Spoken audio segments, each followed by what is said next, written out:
फेंके नीचे चलते जाओ।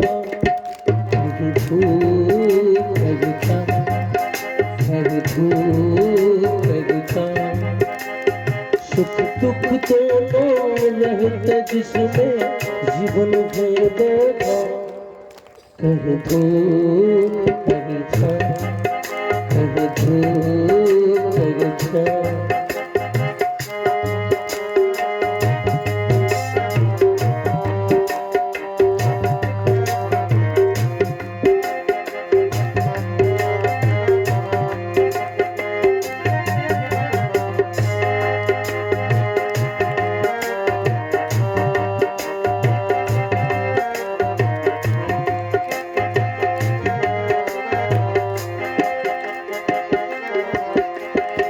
भले भी दिन आते जगत में, बुरे भी दिन आते।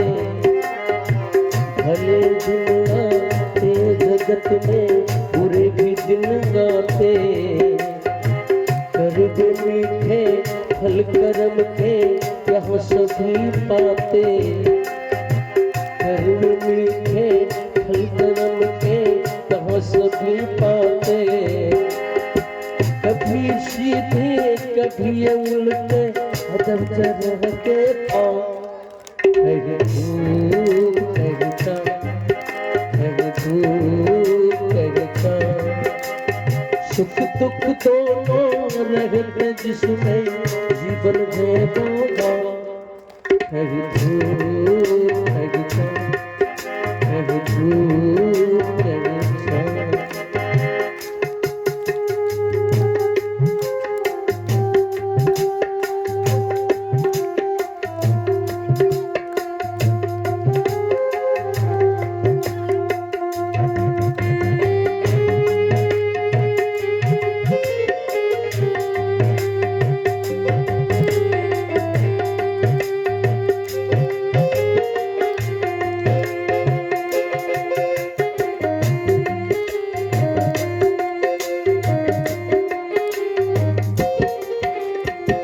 क्या ये खुशियाँ क्या ये गम मिलते बारी बारी।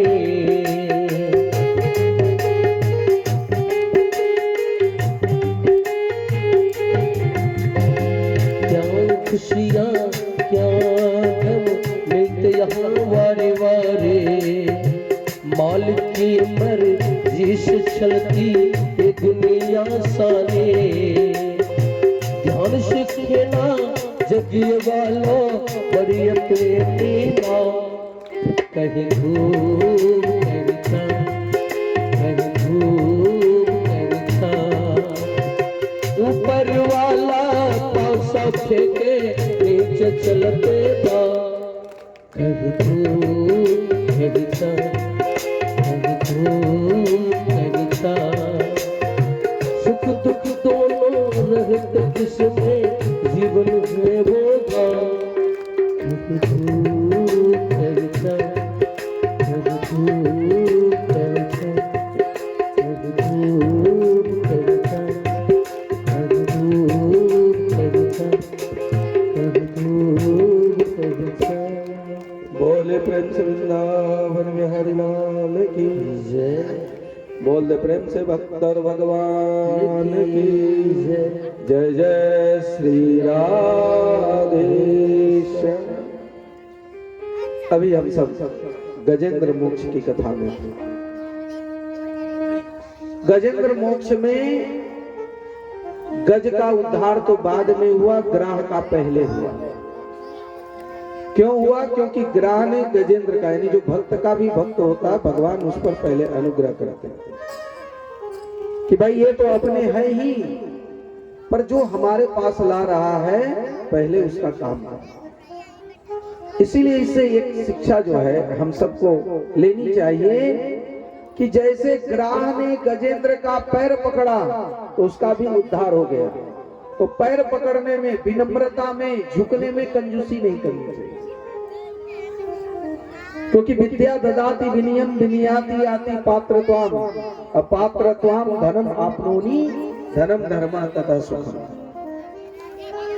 तो जितना विनम्र बनेंगे, श्रद्धावान लभते ज्ञानम, तो इस प्रसंग से बस यही है कि बस पाप पकड़ते रहे, पाप पकड़े हरि जी मिले, पाप करे सुख होय, अब पाप पकड़े मुक्ति मिले, इसलिए पाप करो सबको। थोड़ा जल्दी में लास्ट वाला बोले तो ऐसा मत समझिए कि पाप करो सबको, पाप नहीं, पाप करो सब कोई। अभी नहीं करने लगा कि भाई पाप करने से ही पैसा आता है, पाप करने से ही शांति मुक्ति भक्ति मिलती है, इसलिए पाप ही करो, पापी लोग ही ज्यादा सुखी है, ऐसा नहीं। पैर पकड़ने वाला छोटा होने में बड़ी लाभ है। छोटा बछड़ा पै पिए बड़ होए भूस खाए। छोटा बछड़ा देखो दूध पीता है, जैसे बड़ा हो जाता है तो भूसा खल्ली यही सब खाने देते हैं, तो छोटा बड़ा आनंद है। तो इस प्रकार पैर पकड़ते रहना चाहिए। भगवान श्री कृष्ण ने भी द्रौपदी से कहा, द्रौपदी, वो प्रसंग था जब महाभारत का युद्ध चल रहा था, भीष्म पितामह ने प्रतिज्ञा की, जब दुर्योधन ने कहा कि आप युद्ध तो कर रहे हैं पर एक भी पांडव को नहीं मारे, लगता है आप उसके तरफ से युद्ध कर रहे हैं। उस समय भीष्म प्रतिज्ञा ली कि कल जो है 5 पांडव में से एक को मारूंगा, नहीं तो हम ही इस युद्ध भूमि का त्याग करूंगा। अब जब प्रतिज्ञा लिया तो भीष्म प्रतिज्ञा बिल्कुल अटल। अब द्रौपदी घबरा गई कि 5 पांडव में से एक तो मरेगा, एक पति मेरा मरेगा, अब क्या करें। गोविंद के शरणागत हुए। भगवान श्री कृष्ण ने कहा, द्रौपदी अभी भी कुछ नहीं हुआ है, मध्य रात्रि का समय और शिविर में पितामह अभी जग रहे होंगे, जा करके उनका पैर पकड़ लो। का कुछ कहें, का कुछ नहीं करना, अभी भी समय है, जाके बस पैर पकड़ लो, बाद बाकी जो होना है सो होगा ही। द्रौपदी आई और शिविर में उस समय भीष्म पितामह जी ध्यान में बैठे थे, ध्यानास्थ थे, और इधर जाकर के द्रौपदी उनके दोनों चरण पकड़ लिए। अब जब चरण पकड़ लिए तो भीष्म पितामह आना सबको वही आशीर्वाद देते थे, तो वही आशीर्वाद निकल गया, अखंड सौभाग्यवती भव। जैसे ही आशीर्वाद निकला, अब भीष्म जी ने सोचा ये मैंने क्या कह दिया, अखंड सौभाग्यवती भव। अरे इसके सौभाग्य को नष्ट करने के लिए तो मैंने प्रतिज्ञा ली है। समझ गए ये अकेली नहीं आ सकती, भगवान भी आए होंगे और उन्हीं के इशारे पर सब हुआ। फिर सोचे वही है वही जो राम रचि राखा को कड़ी तरक बढ़ावे साका। अब जो है भगवान की यही मर्जी तो यही सही। तब जाकर के द्रौपदी से भगवान श्री कृष्ण ने कहा, द्रौपदी यदि तुम इसी तरह से पैर पकड़ती रहती तो शायद टल सकता था ये महाभारत, जो होना है वो तो होके ही रहता है।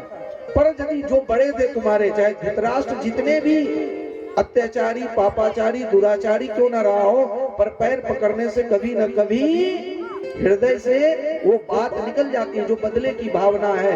यदि कहीं शत्रुता है वो मित्रता में बदल जाती है। हम सब भी कभी कभी सासू माँ की बुढ़ाई हम में रहता, हम नहीं कहते सासू माँ में नहीं रहती है। अब बुढ़ाई देखते देखते ऐसा हो जाता है कि कभी कभी हम लोग प्रणाम करना ही छोड़ देते, चाहे ससुर का हो, सास का हो, या बेटा बेटी अपने माता पिता का हो। इसलिए कहते हैं चाहे जितना मनमुटाव हो जाए, जितना झगड़ा हो जाए, चाहे वो कितनों भी अच्छे नहीं हो, पर पैर पकड़ना नहीं छोड़ना चाहिए। और विशेष करके बच्चों को, क्योंकि अभिवादन शिलस्य नित्यम वृद्धों सेविना चत्वारि तस्य वर्धन्ते आयु विद्या यशो बलम। आयु विद्या यश और बल ये बढ़ता है पैर पकड़ने से। इसलिए पैर पकड़ने में कंजूसी नहीं। कितने लोग हैं जो सुबह उठ करके अपने माता पिता का पैर पकड़ते हैं? हाथ उठाओ तो गर्व से देखे पंडाल में कोई ना है, तब तो बड़ा गड़बड़ हो गया होगा। अच्छा, कितने बच्चे हैं जो सुबह उठ करके माता पिता को प्रणाम करते हैं? कोई भी बच्चा कभी कभी करते होंगे जब बाहर से, रोज तो नहीं करते होंगे। और रोज रोज माँ पिताजी भी बोलते हैं कथिल गोर लगे चाहे रोज रोज, क्योंकि वो खुद ही जल्दी नहीं जगते और उस तरह से संस्कार करता है, नहीं रोज रोज नहीं लग लो कर। अब कितने लोग, क्योंकि हम सिखाते हैं तो ये कंप्लेन भी कभी आता है कि माँ पिताजी पैर ही नहीं छूने देते हैं, रोज छूते हैं। बड़ा गर्व से उठा रहे हैं, इसलिए बहुत बहुत धन्यवाद। सुदाम है, सुदामा अच्छा नाम है, काम भी अच्छा है। तो देखो भगवान राम भी सुबह उठ करके क्या करते थे? प्रातः काल उठ के रघुनाथा मात पिता गुरु ना वही माता। राम सिया राम जय जय राम, राम सिया राम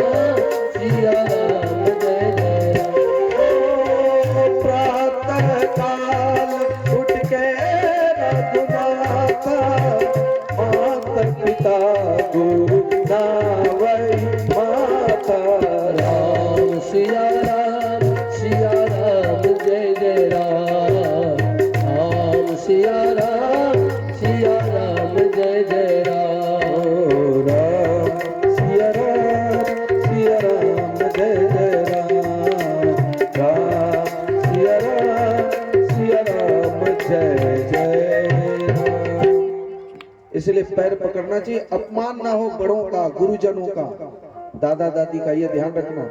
चाहे कितना भी मोबाइल चलाना आ गया, इसका मतलब दादाजी को मोबाइल चलाना नहीं आता या दादी को, तो वो मूर्ख है, अज्ञानी है, उनको कुछ नहीं आता, ऐसा नहीं, पर उनको जीवन का अनुभव है, और अनुभव ज्ञान से बढ़ करके और कुछ नहीं होता है। चाहे हम कितना भी पढ़ लें लिख लें, चाहे 5G और आने वाले 6G में भी सम्मिलित हो जाए, पर दादाजी और दादी जी से बढ़ करके कोई नहीं होता, उनका अनुभव ज्ञान से बढ़ करके कोई जी नहीं होता, इसलिए उनका अपमान ना हो, ये ध्यान रखना है। कल से जो नहीं करते ना, तो मान लो यदि नहीं है पास में तो फोटो में तो होगा ना, तो कम से कम फोटो को भी प्रणाम कर लिया करो, और उठ करके तो पहले धरती माँ को ही प्रणाम कर लिया, ये भी माँ है, खोद खाद धरती सहे काट चाट बन रहा है, अकटु वचन सज्जन सहे सहा न सबसे जाए, तो धरती माँ को प्रणाम, माता पिता को प्रणाम, गुरुजनों को प्रणाम।